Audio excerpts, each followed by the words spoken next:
Welcome back, guys, to the Slice&Dice Podcast. This is Sam, and joining me today is Jono. And Phil. And welcome in. So, what's on the agenda today, then?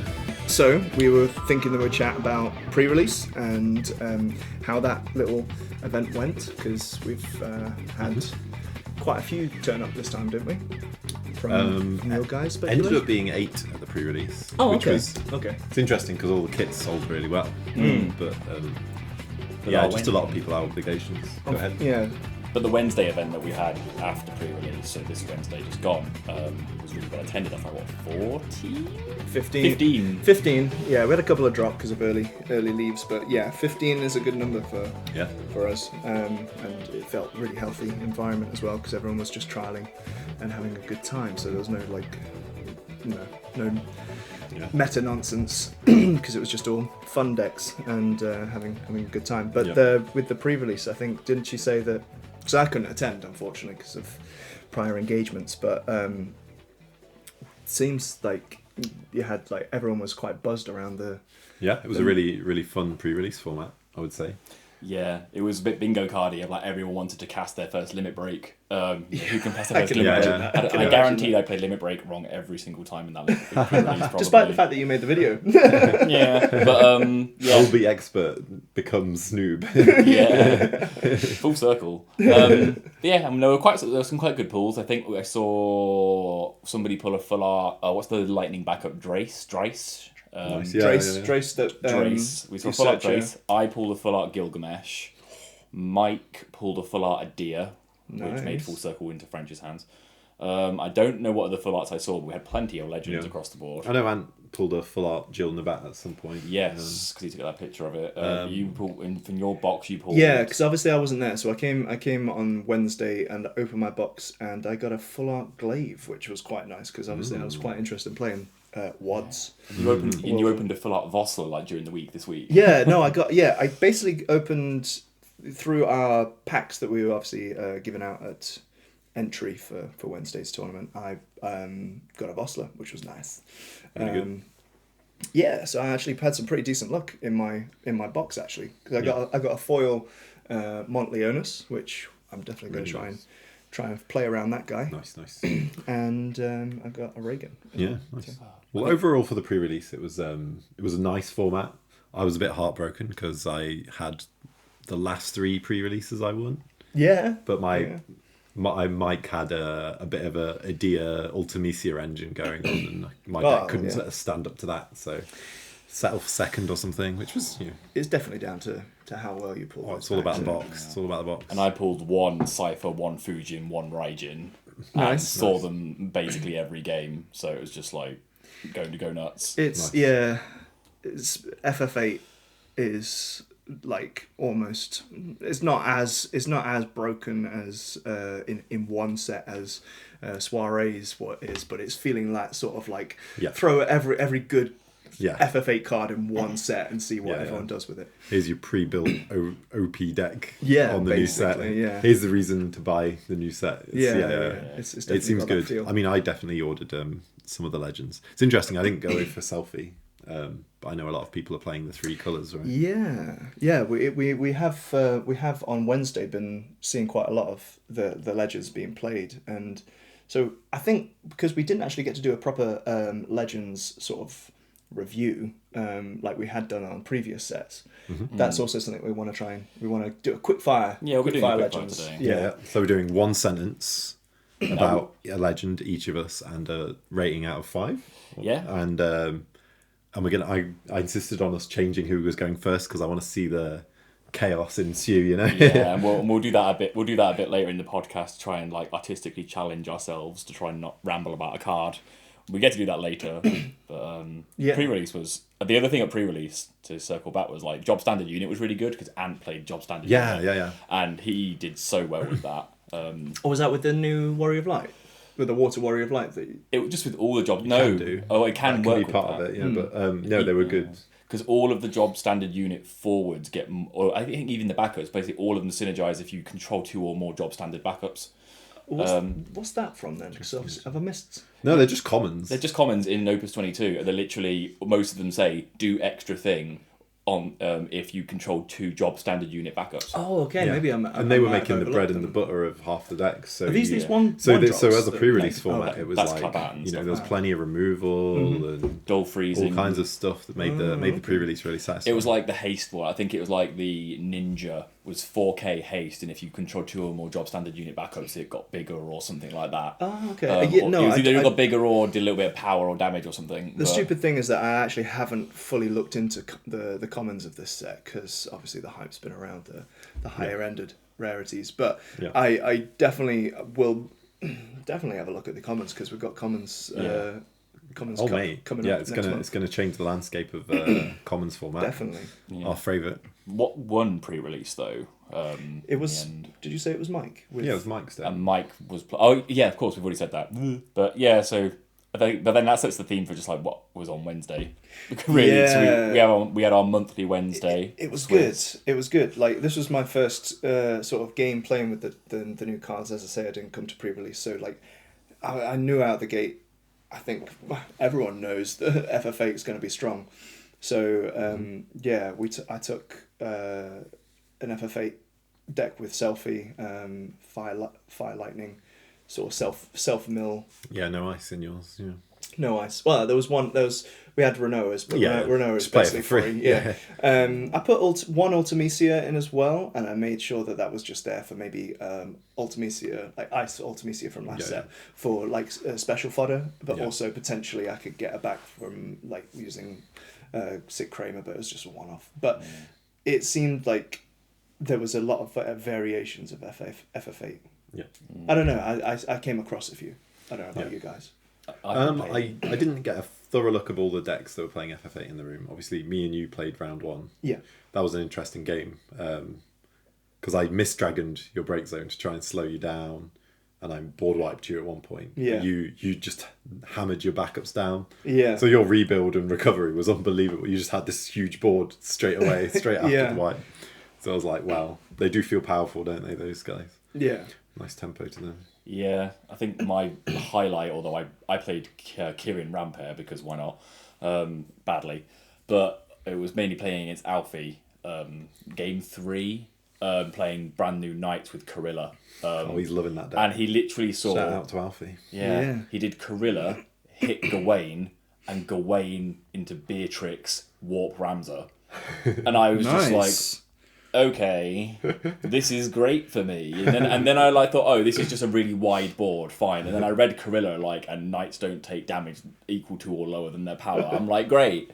Just half your deck revolves around an Opus turn back up. Yeah. That's doesn't help that. I was playing Monk, so me and you both were like, we'll get our old granddad decks out. To be fair though, Kirin, the reason I picked up Kirin is because it was the new support. So you've got, for people that haven't looked at the set yet, you've got a 4-drop Earth forward called Vossler, who's an expert. Good card. He searches a Job King on ETB, and when he attacks, auto goes on the stack, and the next forward you would cast that turn, it costs 2 less, which I said to Sean when I was talking to him about it, that must include LB cards. So you can reduce LB cost, which is really nice. And then you've got Kator Bashtar, 4-drop not EX for Earth forward, which when it enters the field, choose a forward in your break zone of 4,000 power or less and play it onto the field. Yeah. So you've got like Suzuhisa as a target, Tama as a target, and Leo as a target for good like Earth based forwards. And more. Good old like 1 CP 1K. Leo. That guy can target Sophie as well. Yeah. Sophie. Sophie, good that you can only play Sophie. one. The Earth Water one, yeah. And then the main thing for him is that you can break a backup and boost something by 2k, so you just break Rampair every time. So it's like amazing Rampair support. And then Rampair break, play clearing, but it's just a bit of fun. But... Yeah, I mean, I think you missed the fact that Vossler can search out your Rampare. Because Rampere's a king with forehead. Which I think obviously spoiled your night, did it not? No, I think it spoiled my night. Not in a good way. Of like, we had a new person come and he beat me because I just like let him push me to damage 5, thinking I'll like bounce back. And then I just looked at the board today and went, I don't have a way to stop damage 7. Shit. And he was playing, and this is no offense to him, no offense to my friend, and they know it, but a really bad like Cat 10.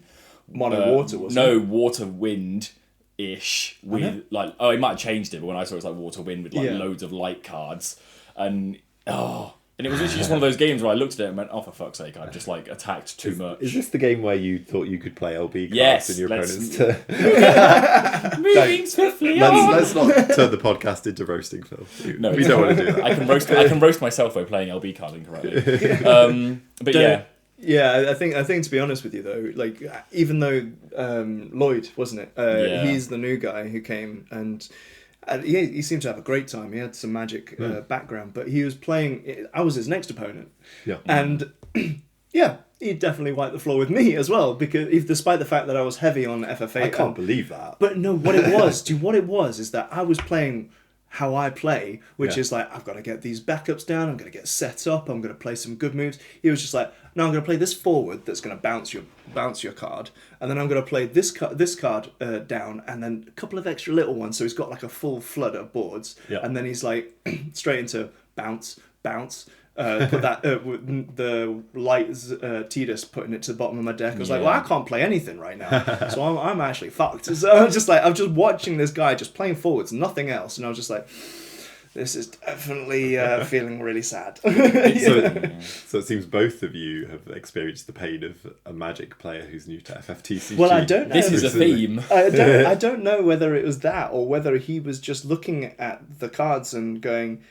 this seems to be effective. I'm going to keep doing this because it just seems to work. He had a good brain for cherry picking stuff when I was with him. So I think he said he hadn't played Magic in like a very long time, but he had a good brain for picking it up. But that's a theme of us getting beaten by completely new players. But then he had in round 3 and 4 was like poetic justice in the worst way possible, that he got Mike and got absolutely steamrolled, and then in round 4 he got Marcus, like two of the like just like players that know their lines and just kind of go smack dead. But he had a good time. I don't know what that says about me though. or me. But like, keep that. But Wednesday was like really I let him win. Sure, buddy. We all believe you. Sure, Jan. I'm lifting my. If you can't see because we don't have video, but I'm going to lift my glasses down and look at Jono from over my glasses. Sure. Yeah. But it felt good. A good night. A good.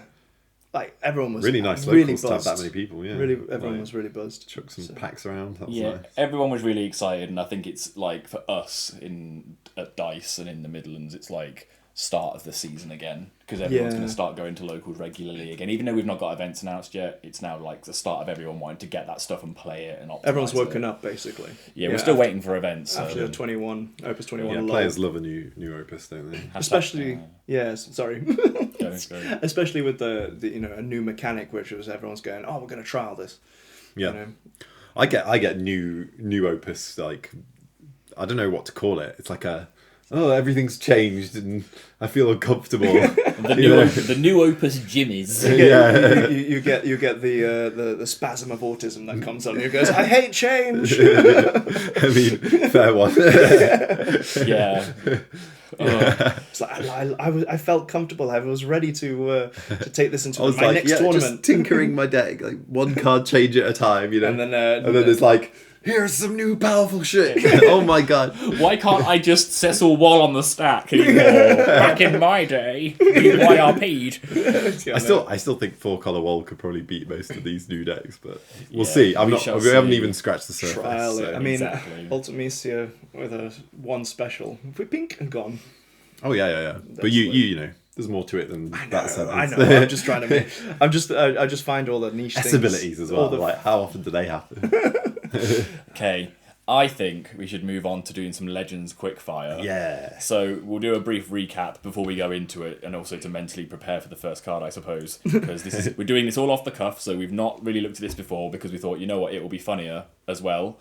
We are going to go through every Opus 22 legend that we've got on FFX, and we're going to limit ourselves to rating out of 5 each. So we'll go around, we'll start. So the first card will be Selfie. It will go Sam, then me, Phil, then Jono. We're going to rate it out of 5, and we're going to just try and describe it in like one sentence, or like if it's a word, fine, but limiting yourself to a sentence. Yep. Then afterwards, so you don't feel like deprived, those of you listening, we are going to like spotlight a card each in a bit more depth, whether it's like our favourite or we think it's like a bit more special and we just want to talk about how it's a bit more defining in the meta. But do we want to read the card text out as well? We'll read the card text as well, because I have as ADHD as we need to like, cool. And we've got a little thing as well to add for the like building of the moment. We've got like a little talking thing that we touch so we know whose turn it is, and it is a copy of Final Fantasy VIII Platinum on PS1. So yeah, that's quite appropriate. Yeah, and I think we all want to touch it, don't we? It's like, relic of the past. Yeah. So go on. Right. Yeah. So we've got Selfie to start with. 4-cost, fire forward. When Selfie enters the field, you may search for one category 8 forward and add it to your hand. Action ability, 0 cost. Choose one category 8 forward other than Selfie. Until the end of the turn, it gains 1000 power, haste, and brave. You can only use this ability once per turn and during your turn. So, this card, sick. 4 out of 5. That's quick. Yeah, well, this is like quickfire. Go. I'm going to say also 4 out of 5, not copying, because 0 cost. That's it. Being the one who played her on Wednesday, 4 out of 5 for the fact that she can search out a Light Squall, play it, haste it, and dull and freeze 2 things. Nice. That was about 3 sentences. I was going to say, it's fine. I can't keep my concise. So I'll learn as we go. Kurosame, I'm touching the talking square. So 7-drop ice forward. Category type 0. When Kurosame enters the field, select one of the 2 following actions. Choose up to the same number of characters as the ice backups you control. Dull them and freeze them. Your opponent discards 1 card for each ice backup you control. Blizzaga, same cost. Choose 1 forward, deal it 9,000 damage. I'm gonna go with a 3. I think very applicable in mono ice and not a lot else, maybe. A good side effect of this, by the way, is if we say one sentence, we might just say a bad thing, which is funny. So, yeah. So I will say it is going to be a 3.5 for me, because I feel like you don't want to... Yeah, it's horrible to lose a hand of cards. So... Yeah. I'll go with a 4 out of 5. Very good balance.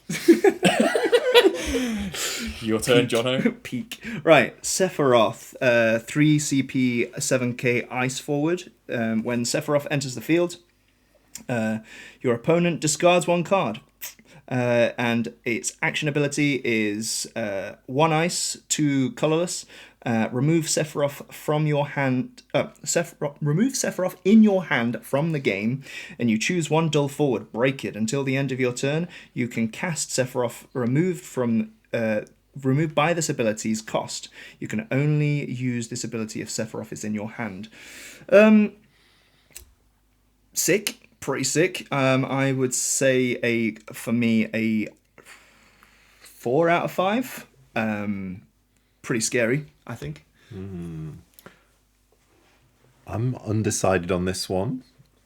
I'm going to give him a 3. Yeah. You did the sentence first. You're undecided. Yeah. I'm gonna go with a 3 as well, purely because he costs like 6 overall to become effective because of the action ability. Very true. I'm going to reflect on that and say choose one dull forward and break it. I mean, choose 1 dull forward is also a bit iffy. So I'd say the 3. ice text that everyone hates. So I'd say 3, maybe. Yeah. 3.5. I knew that by doing it this way, people would question ourselves. I love it. Sam, this is why I want for it. Sam Dorgan, go. I want to watch people trip up. I'm horrible. Right, Dorgan, 4 CP, wind forward, category 5, Dawn Warrior. When Dorgan enters the field, select one of the 3 following actions. If you cast 3 or more cards this turn, select up to 2 of the 3 following actions instead. Choose one forward of cost 5 or more, remove it from the game. Choose one monster, remove it from the game. Choose 2 cards from either player's break zone, remove them from the game, draw a card. Utility, 2 out of 5. Go for it. I'm going for a 2 out of 5 because, and this is one sentence. It's going to be 5 cost is quite high, but he has nice collarbones. 4 cost. No, because he choose one forward of 5 cost or more. The target. Yeah, sorry. But he has nice collarbones. So. He's a gilf for sure. Yeah, guy I'd like to flirt with. Look at him. I would say for me, yeah, I'm pushing a 2 on this. Doesn't fit in Monowind. I think. Yeah, the classic. Yeah. Too old text-wise. Too old. Is he text-wise? I specified text-wise. He's out of your age range. Yes, it's not the gilf I need. Breaking news, Jonathan heavily ageist. Moving on to Gilgamesh, 3-drop Earth forward, 7,000 power. Cap 5, and he's a Praetorian. If you control 5 or more backups, Gilgamesh gains 2,000 power and cannot be broken by opposing summons or abilities that don't deal damage. When Gilgamesh enters the field or attacks, you may pay 2 Earth CP and 1 colorless. When you do so, choose 1 forward or monster, break it. Oh, I go with a strong, probably like 4.5, which people will murder me for, because I am bad at assessing cards. That's my sentence.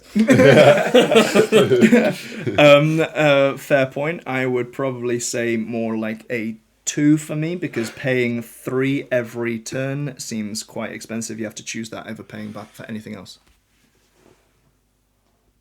Yeah, it's got to be a 2.5. Only good in the late game. Yeah, I think just Mike's boner for this card influenced me a little bit. You go, Jono. Oh, yes. Never be influenced by Mike's boner. Never see it. So we've got Nact, a 9 CP Earth forward of 9,000 power. He is a very prominent job of Warrior of Darkness, as when Nact enters the field, you search up to 3 job Warrior of Darknesses with different names and add them to your hand. And then at the beginning of the attack phase during each of your turns, you may play 1 job Warrior of Darkness of cost 5 or less from your hand onto the field. Then he's got a special of Final Thrust, which is Earth and Lightning, and choose 1 forward and break it. Now, I'm going to say 4 out of 5, because the amount of value that you can get from searching 3 backups and playing 1 immediately is... when I say backups, I meant searching 3 job Warriors of Darkness and then playing 1 immediately is pretty epic. Pass you. Explosive. Dice to Amat. 3.5. That is a really good haiku. I'm just going with 2 because it costs 9. The end. Okay. It's just expensive. Like I read it and go, it farts stuff out, but it costs 9. Like, and then you get 3 cards back, so you get 6 CP back. I know that you am at it, and then you've. Oh, well, yeah. Anyway, are we allowed to discuss this further? No. We'll spotlight it at the end. Maybe. Yeah. Carry on, Sam. Yeah, fair.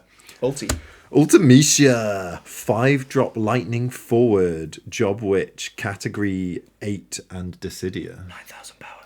9,000 power. It's not over 9,000.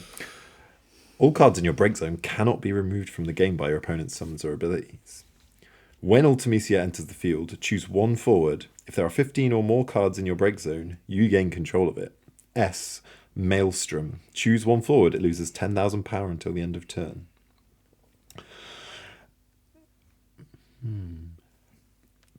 Powerful.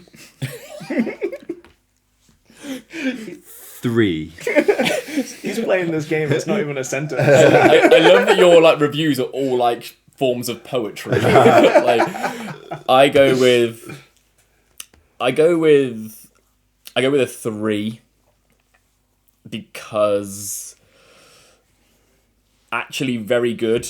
However, we're still one sentence. That's a conjunction. However, very expensive to play and needs more cards in Break Zone. I agree. 3. You know what? I like the way this is going. So no, I agree. The stipulation of cards in Break Zone to actually have an on-entry effect, that's the problem. Okay. My turn. Ooh, I get a good one. Cypher, 7,000 power, lightning forward, 3-drop, category 8 seed candidate. When Cypher enters the field, you may put the top 2 cards of your deck into the Break Zone. When you do so, choose one category 8 forward other than card name Cypher in your Break Zone, add it to hand. When Cypher attacks, choose one forward your opponent controls. If there are 10 or more cards in your Break Zone, break it. It's a 5, it's meta, and it's deck defining, it's meta defining. 5. 5, Art says so. I'd say that yes, for me it's like 4.5. I don't know, I want to give it 5. I do want to give it 5, but the fact that you need another side of it, like haste, to make it actually worthwhile in a turn, that sorry, too many sentences. You knew what I was thinking when I was looking at you. Too many sentences. This guy. 1 CP kills a guy, usually has haste. 4.5. It's tribal.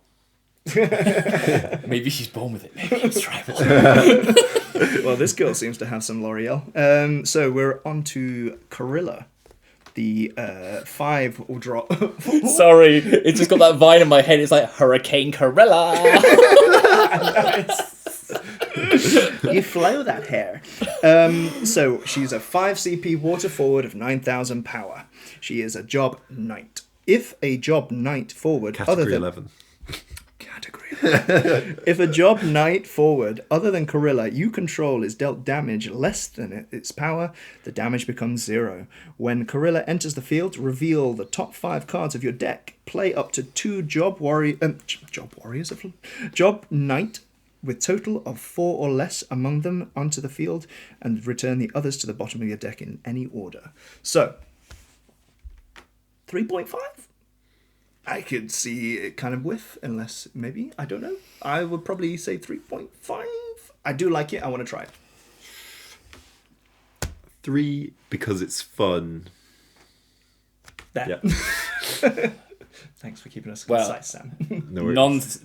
Not serious. 0 because Alfie is having far too much fun. But I would say a very strong 4, 4.5 because it has revived a very much loved job that and conjunction we get to see Beatrix now. So Beatrix again. Long sentence, but here. Yeah, I heartily agree with this. Straight from the brief. I didn't stray. I'm using conjunctions. Go. Your fancy English ways. The English teacher is coming out. Yep. Your fancy schmantz, not dyslexia person. All right, Citra, 3 CP light forward. Category FFBE, job, Sworn 6 of Palladia, 7,000 power. Let me finish, Jonathan. Sorry. It was like you always skip it. When you cast a summon, choose one forward opponent controls. It loses 2,000 power until the end of the turn. When Citra enters the field, choose 5 cards in your break zone, remove them from the game. If all the cards removed by this effect are the same element, search for one summon of cost 3 or less, remove it from the game, then cast it without paying the cost. So, 1.5, reading it doesn't blow my socks off. A 1, too many steps for very little benefit. I'm going to say, optimistically, 3.5, because play her, remove 5 fire cards, play Amat for free. No, that don't work. Anyway, it basically, power reduction of 2,000 goes on stack of Yes. something.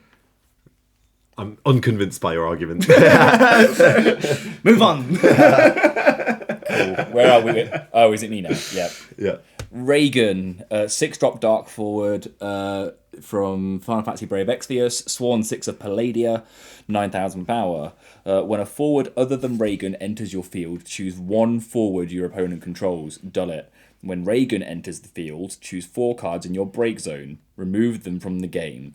If there are 4 or more different elements among cards removed by this effect, search one forward of 4 cost or less other than a multi-element and play it onto the field.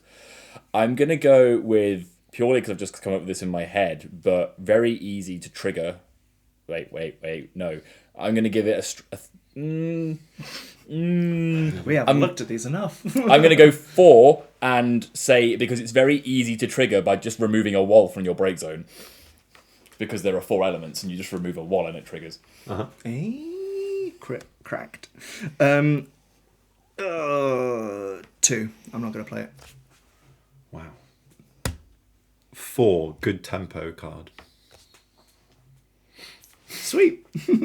Who's on next? It's me. Montleonis, 8CP Fire LB card. Ooh. With 9,000 power. It's a Job Archlord. So, limit break 3. When Montleonis enters the field, choose 1 fire forward of cost 3 or less in your break zone, and 1 fire forward of cost 5 or less in your break zone. If you control 5 or more fire backups, play them onto the field. They gain haste until the end of the turn. Then, put 1 backup you control into the break zone. Lots of things going on. 3.5. Reinvigorates mono fire. 5 out of 5. 5 out of 5. He's just a spicy guy. Plays things and hastes them. So, yeah. Oh, yeah. Wait. We need to spotlight this guy. I need to spotlight him. All I'm just saying is you play Squall and haste him. Hello. Cool. Next, Sam. Ew. Ew, why'd I get this one? Ace, 8CP Wind LB. Forward, City of Final Fantasy, Typo, Class 0 Cadet Job. Limit break 3. When Ace enters the field, deal 1,000 damage for each wind character you control to all the forwards opponent controls. When Ace attacks, reveal the top card of your deck. If it is a wind card, add it to your hand. 1 out of 5. Wind does this better already. 0. We have it's Luso at home. 1, because mono wind doesn't need limit bursts, limit breaks. You get to do Titus, and I had to do Ace. Your sentence was ew. Cool. Titus, 5-drop water limit break forward, category 10 Guardian, limit break 3. When Tidus enters the field, if you control 8 or more forwards and or backups, you may put 3 water CP. You may pay 3 water CP. When you do so, select up to 3 of the 3 following actions. Choose 1 forward, put it at the bottom of the owner's deck. Choose 1 backup, put it at the top of the owner's deck. Draw 2 cards. I'm going to go a solid 4. It's just a bit big brain for me because it costs 8 overall and I am small. Needs a lot of legwork. I would say probably overall 4 because of the amount of stuff it can do when you get to that point. Mono water buff, baby! 4 out of 5. Very informative and descriptive. And scene. But hopefully that was really fun. So thanks, Sam, for suggesting that. That was really cool. I felt my brain just frying halfway through that. I would genuinely do that again, and I'd just as a normal way to review Legends. That was really fun. I enjoyed that. Yeah. So I think, which ones do we want to highlight? Do we want to choose 1 each, or do we want to choose 1 collectively? Because I feel like I'm having to choose. There's a few to choose. I definitely nominate Montleonis. Yeah, I'm happy to just like choose one each, and we'll just discuss it for a bit. Sure thing. And if there's any that jump out that we want to discuss particularly, just shout it, and we'll start with it. Really. So shall we start with Montleone, seeing as we had a lot of divided opinions, I suppose. Well, you two were very much 5s, and I had a 3.5. And I think if I want to like start with validating my reasoning, is because there's.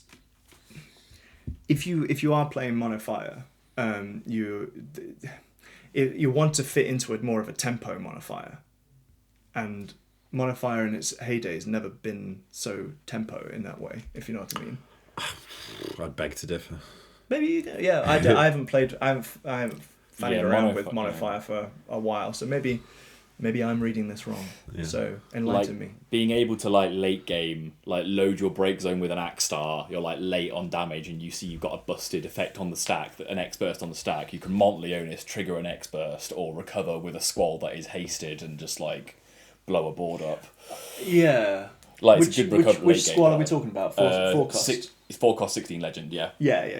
That's fair. There's way more targets than that, but that's like 2 examples. Like, you know, you see that you're like playing something, and I can't think of it actually like an X burst, like one of the Bahamut's or something that does like 10k X burst, and you just get to trigger that again because you did a Montleonis. Like, well, I know you consider it. Must be way more. So it's an 8 CP LB, so that's more like a 6 CP because it's not in your hand. Yep. So it's not as expensive as it seems. You resurrect a 3 or less and a 5 or more. Was it? Or 5 or less. Yeah. And they both get haste. Yeah. There are so many fire forwards that also do removal. Yeah. So you spend 6 CP, you've got 2 more hits on the board than you had previous turn. If you already had... So if you're in a stalemate game, you know, where both players have a big board. Yeah. This is just outrageous. You need those 5 fire backups. Yeah. Fire gets its backups down so easily. Yeah, like with you lose a backup as well. Which is not the worst thing in the world when you're already on 5. It's put towards a finishing move, isn't it? If you don't kill them with this, you're probably... big caveat, Amat makes it suffer. But that's so many cards. It's thematic as well. I love it, the fact that... Because I play War of Visions, and basically this guy is the king, like, hailing king of Leonis. And he has a ring which summons visions, basically. Nice. And that's hence the reason for the name of the title, I suppose. But he summons visions, and he like sends them into fight. So I suppose he's like, I'm appearing and I bring 2 guys with me. You know what I mean? And it's like pretty cool. I love it. Thematic and sick.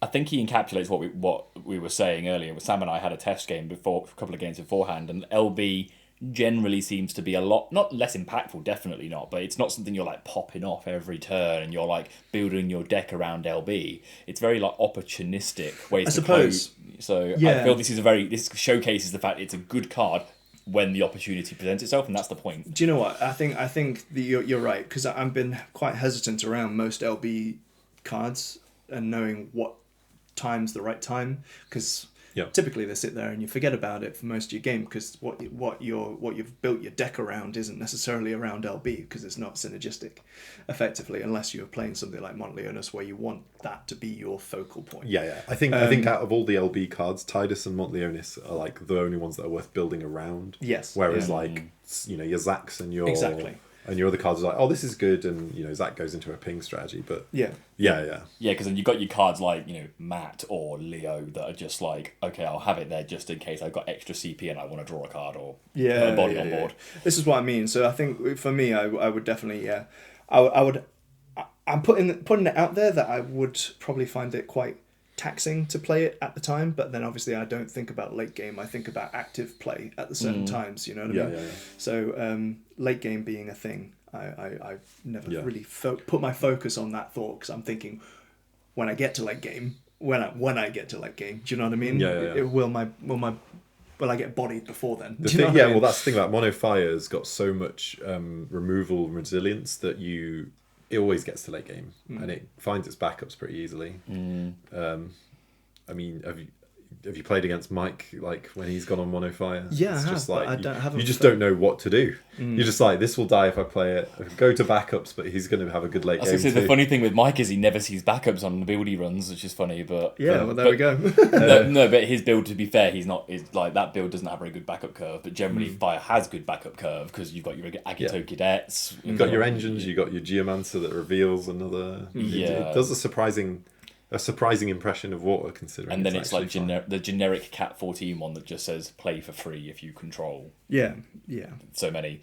Exactly. I will test him. I would definitely want to test him because it just like the mono fire thing seems to be something I haven't tried yet, and I would like to give it a go. So with that, I'm trying my best to think for the another legend to spotlight. I don't want to like say, oh, let's do Corilla and Cypher because they're mental, but they keep on shouting out to me. But I'm trying to like pick another one, but all I can think about is Corilla and Corilla's Cypher. fun as hell, isn't it? Can I Go on. Oh yeah, I was gonna. I want to say Nact mainly for like that's my opinion. Do that as your personal one, yeah. Me as my I think personal Nact's one. really interesting. As well. I think because we just played a quick game before stream, and I played Nact just now because I wanted to give it a try. Only one game, so I have no like opinion on any other games. Yeah. But in terms of actually playing him, I played him off one backup, so recycled my hand. But then I was able to like build a board with him being there quite early on.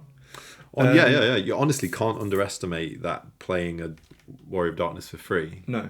So you can go, oh, he costs 9, but he gives you 6 back, but then he actually gives you like at least 3 or 4 more back when he plays another thing. So not as crazy as he looks. Value wise, it's there, I feel, and special. It's neither here nor there because you don't really want to run too many of them. I think it's really good. It is good. You play him off 3 backups. Not saying it's not good. I'm just saying and you that get another one of him back, so you've always got the special right away.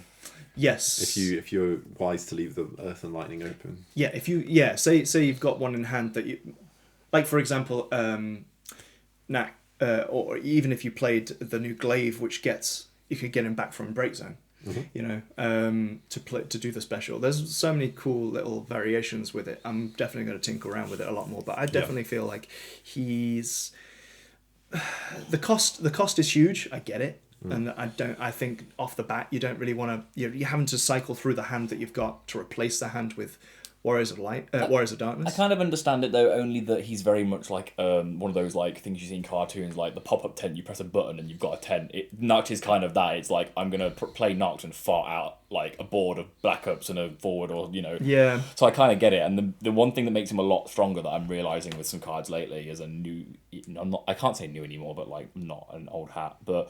At the beginning of attack phase is massive compared to like, because normally you're like, oh, it doesn't have haste. At beginning of attack phase, like Ice Squall, for example, in the new set is really big because you just move to attack phase and continue to get value. Yeah, and that's really unsung. I think definitely.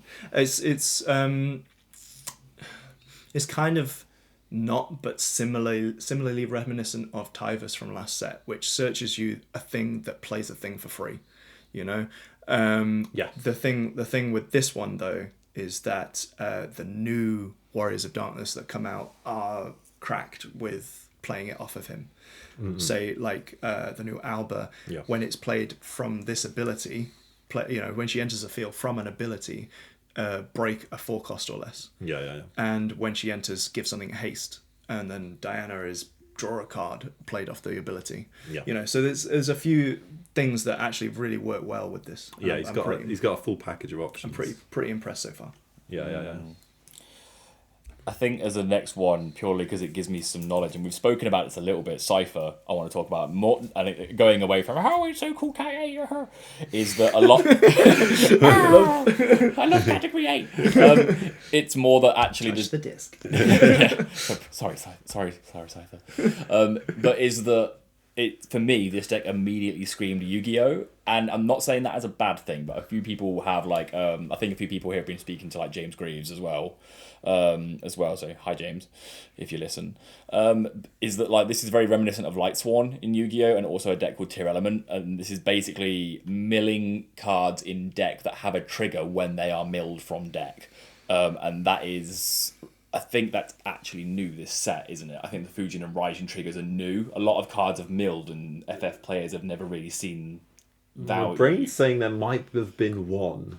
But I've never seen one that says when it's put from deck to break zone. And at the moment, Fujin and Raijin are the only targets, but 6 cards in your deck is enough. And obviously, it's more loading your break zone for Cypher and stuff. But this is a huge speed up. And if we get more cards, I'm highlighting Cypher only because it scares me slightly. Cypher on his own is not like, he's all right. Like we were saying, he is all right. But I think him existing defines as a legend, because we were only reviewing legends, scares me because he defines this sort of mill meta. Well, yeah. Can I just say that when I was playing this deck and also playing against Frenchie's deck, he was playing.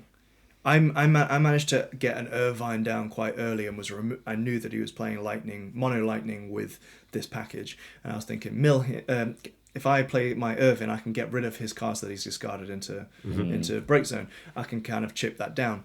He went in one turn from 0 cards in break zone to 10 cards with just Fujin, Raijin, and this guy, and then was Cypher, and then was able to. I don't think he was able to. I think he hasted him. I'm not sure, but yeah, 1 haste and 1 first strike, and both of them, and they're both 2K as well. So then you've got 2 9Ks, giving first strike and haste respectively across the board, and then obviously you've got Cypher being a good big 10K.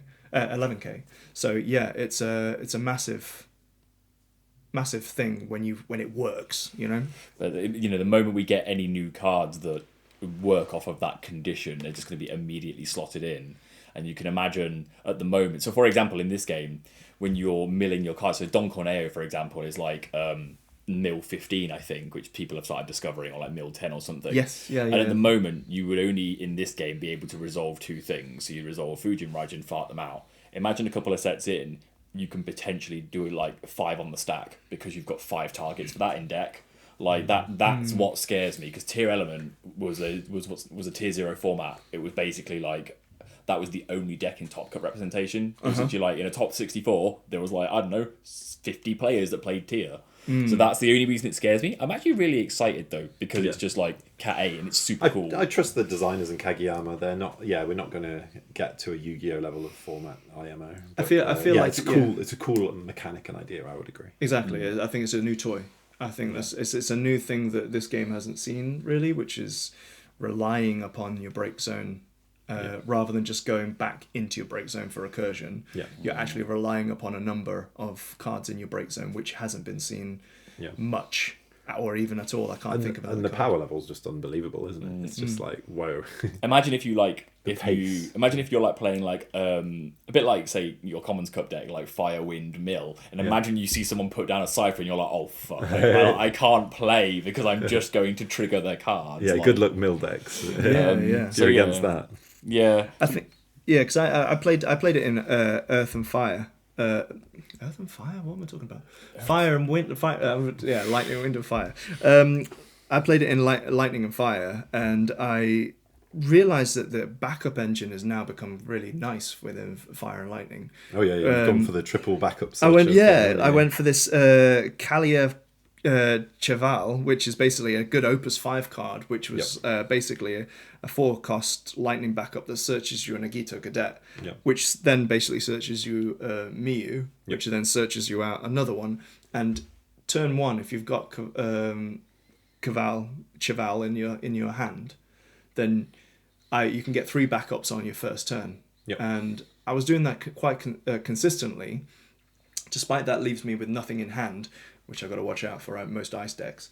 It gives me a good power base to jump off of, which is when we were playing our game, when you said you've removed my break zone a lot, but I was able to jump off the backups that I had already, which seemed quite nice. Yeah. With that, I mean, you had that engine and it got you 4 backups, and I was stuck on 1 or 2 the whole game, unfortunately. So I think it's good. Yeah. Okay, so let's move on to our last bit, which was a question from Jacko, wasn't it? Basically asking us about if we could have a new game mechanic entirely, what would we have and why and stuff. Yeah, and shout out to Sam Jackson and the Cymru Quactois. I said that really poorly. Does someone want to say that properly? Cymru Cactars. Cymru Cactar. Quack. They're ducks now, yeah. They're just a load of quacks. Who isn't allowed in the zoo's quiz? Google's trying to help Soz. So try and find out actually how to say it. Oh, real. But yeah, so Apologies. I'll start off with the interesting one that I said, which was damage recovery. So I don't know specifically what cards, but the ability that like you can put a card from damage back into deck. Or maybe it would go to like break zone instead or something. Oh, yeah. Or hand, but hand thing's busted because like you remove damage and gain resource. So probably like back into deck. And it would be either like a damage, it'd be like maybe a certain type of X-Burst. So you mill the X-Burst and the X-Burst says put another damage card back in deck. Or it might be, it could be from a forward or anything really. But Yeah, I mean, really like that. It's you, a nice. You can it's combo a, it into a self-damage deck. Like, Yeah. I hurt myself. I heal myself. Your opponent's like, what's happening? It's definitely got the cure tag on it, hasn't it? Like our good old FF. High cure. potion. Yeah, high potion. High potion. That's a good one. Auto potion. So I think maybe even like I don't know. Even if you just took a damage and removed it from game, I mean, that is in itself. You can't use it again. Do you know what I mean? It's still removed from game. No, because that would be cards that like. If they were like warp cards or some if they were like cards that do stuff when they're removed from game or they can put warp counters on themselves. I've read something recently where cards that put themselves into remove like can be warped. I thought it had to be the warp triggers that put them in the remove from game. Yeah, that the cost worked of the with warp. that kind I of just thing. feel like there'd be something. I feel like there'd be some sort of weird If we've got warp any thing. rules experts, let us know. No, if we're like getting on I've to warped anything Theodore one too many times this week. He's high on Theodore. Yeah. I think it's a cool idea because I think if you can, I mean, other games do it. You know, when I say like Magic, you can gain life and lose life and gain life. Whereas in this game, you're in a head race obviously, and it will always be that way unless you're able to sort of recover. Yeah, they've always been really really careful not to put healing in, which is surprising that it's not been in yet. Yeah. But I think that it could work as long as they are smart about it. You know what I mean? Yeah, I think as long as it's costed fairly and they test it. And I do trust this team to do that. So far they've been excellent. So it'll be cool to see. Yeah. It'll be cool to see. And I think another one for the books was Books? for the ideas. Oh. The book of ideas of mechanics. He's curating a book for us. We're writing these down. Oh, and it can have your Legend Review haikus in it. What's this say? A sideboard and then items, etc. Oh, items. That was an interesting thing because I think it's not been unsaid. I think there's quite a lot of people who have said about weapons and items and equipment. Items, yeah. So like what is it in Magic? We promise all these ideas. Artifacts. Artifacts can equip onto something, right? Yeah, so artifacts can equip to something and give it like extra stats or like on the stack swings, or they're actually artifact weapons that they're an artifact. But artifacts are basically monsters. Yeah. So basically, I remember that. Artifacts also can play like monsters, where they come in and they're just a thing that has an ability, but then they can make themselves a creature. But the way they do that is they don't actually make themselves a creature. They create a creature, like a token, just literally like a 1/1, and then they attach themselves to it. It's like you have to pay a cost to have that happen as well, don't you? Yes. Yeah. Yeah. So I feel like it's a choice, another choice to make using your resources that you've got, rather than having something that is, it would just add an element to a forward that you probably want to just. Is that extra? Everyone complains about that one extra K that you need to 1,000 damage that you need to deal. Yeah. Like slapping a bit of equipment like a sword on there or something. I don't know, like Cloud's Buster Sword onto someone and it just deals an extra bit. Oh, I can see some crazy things like Puck from Final Fantasy IX with a Buster Sword. It'd be great. Yeah. But you can see like Noctis. Masamune. Yeah. You can see that with like Noctis from 15 and you know like the Royal Armaments and how it interacts with that. That'd be pretty cool. I think it's a thought. I think like LB is going that direction because obviously you've got things like Zac that can just pop out, and deal an extra 3k.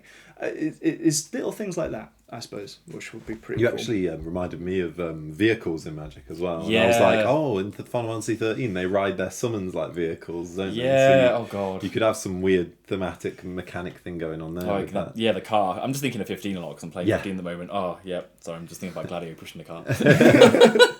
Yeah. You just push the card out. Yeah, I'll be like, You know, Cloud's motorcycle. There's a lot of good the stuff, weird yeah. vintage car in FFA. we've got Job Rider. Like, I mean, from that LB yeah. card. I mean, yeah. Yeah. Prima Vista comes out, the big travelling theatre for the Tantalus squad. Nice, from- yeah. Yeah, but that would just crash and you take damage. yeah, very Like when true. you play this vehicle, take some damage and crash in the evil forest. Brane is going to like laugh in your face and do a silly dance. Yeah. Oh no. You've got to be a true memester to play that card. So. Yeah. And then we had Sideboard. Yeah, Sam, do you want to take one of those two that we had? Well, yeah, there's sideboard, isn't there? Which is like, it's a bit of a dry one. Like, and we were wondering with a sideboard in FF, I think some of the beauty of the meta is like a rock paper scissors format, and I think if we have sideboards, we might be ruining that a bit. We might just make strong decks stronger. You know, they taking out their weakness that they should have, or some Yeah. other consequence. So I feel like 2-deck kind of doesn't get around it, but 2-deck format feels a little bit like sideboarding, yeah. so we kind of don't need it. I think 2-deck's really good. Because that's the step up, isn't it? You step up to playing in a 2-deck format when you are at that level, kind of thing, or anywhere. But Speaking of 2 decks and having the fact that we now got LB cards, will that transpire as well? Like, because obviously we've only got 8 LB 13 LB cards to choose from. Yeah. You know, will it transpire that when we have, because it's 2-deck format, isn't it? And you can't carry over cards from 2-deck. by the time there is an event that would require 2 decks, I imagine we'll have enough LB cards. Maybe Or it might be possible that they can move from one. Or it might be like pre-release rules where it's like you can't share them. However, in order to make up for that deficit, you can just use non-LB cards as fodder. Like, I can imagine them possibly doing something like that just for those circumstances. Yeah, but they'll I think of it, and it might the crossover rule might just not apply. Yeah, there will definitely be the solution, but I think we'll either have cards or that. It's just one of those thoughts, you know, Yeah. especially because, like you say, side decks are good, but having those 2-deck formats just gives you makes it feel, you know, the options are always good, you know. Yeah, and then our last one is evolutions or trance. Or if you, and I guess the comparable is, what is it in Lorcana? Shifting, and you got evolving in Pokemon. Yeah, I think we could use it pretty nicely. It'd be nice just to like, I don't know, Steiner's really crap, and then they bring out a new Steiner. So you have to have a Steiner on board already, and then you play the trans Steiner from your hand on top of the one you already have on board. And that's the prerequisite, is you have to pay its CP cost and control an active Steiner. Yeah.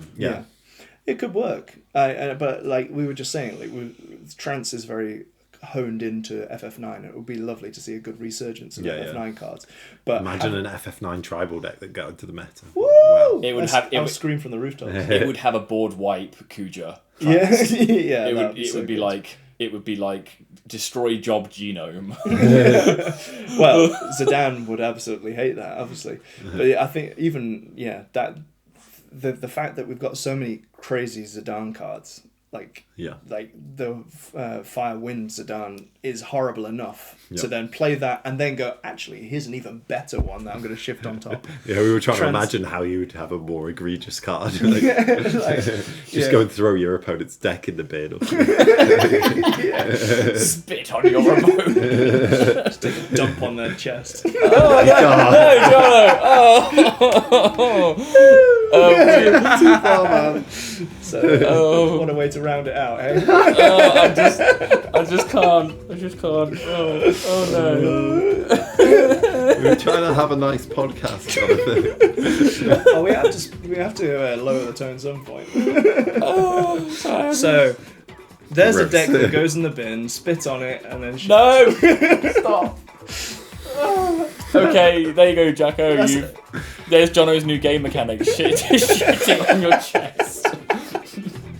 Anyway, Sam's head and hands despair is quite, But actually, overall, really good episode, and I actually quite enjoyed that Legends Quickfire. So it was actually a really good question, Jacko. But if you're listening and you want to come to our locals in Nottingham, we do them every Thursday and the last Wednesday of every month at Slice&Dice.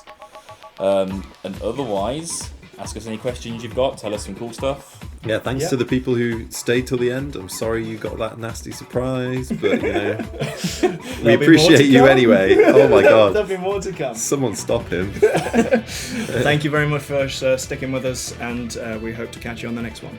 Cheers. Cheers. Bye. Bye.